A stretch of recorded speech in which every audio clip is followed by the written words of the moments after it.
This is Generation Human Rights. And since I reported in Bosnia many years ago, and yes, I'm going to invoke my mother. I know that's a little cliche, but it's true.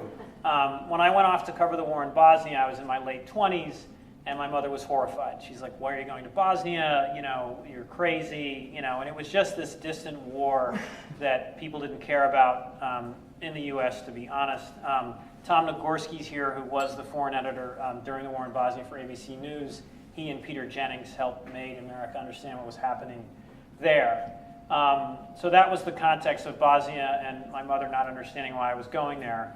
In a later chapter in life, I spent 5-6 years covering the war in Afghanistan. And human rights was much more part of the conversation in Afghanistan and in this country. And it's a sort of personal passion of mine that this generation, whether they're young Americans or young Afghans, believe in universal human rights. And there's some talk and some criticism that somehow human rights is a Western idea, and that particularly in the Islamic world, they're not interested in human rights. And you know, if you went to Kabul today and raised that with young, educated Afghans, they would fiercely, deny it. And they completely accept it as these are their basic rights, and they want them, and it's not simply a cultural issue. My mom wasn't thrilled I went to Afghanistan either.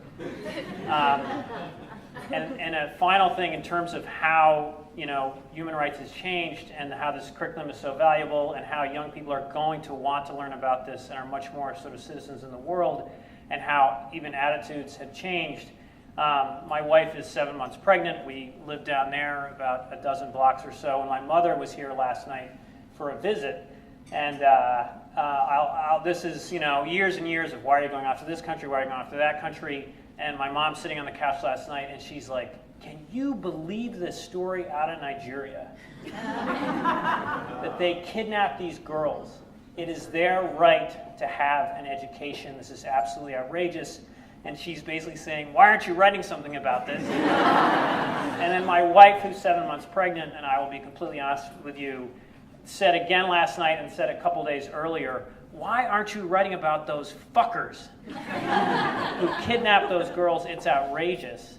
And in this little mini evolution of my mother and my family and in our society, human rights are universal now. This curriculum, the work of this group, will make it more universal, and it's just a wonderful thing to go from heading off to Bosnia, where nobody really cares, nobody talks about human rights. It was wrong that the Serbs were sort of shelling markets in Sarajevo, but that was not in a human rights context.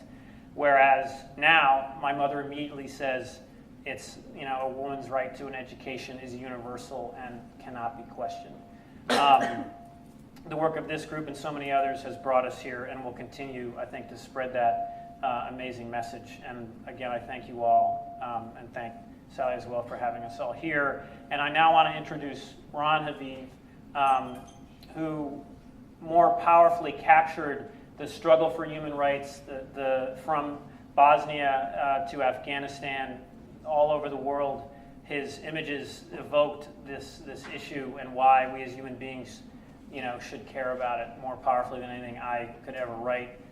He's become a friend of mine, and it's an honor to be here with him. And now you'll hear from Ron. Thank you.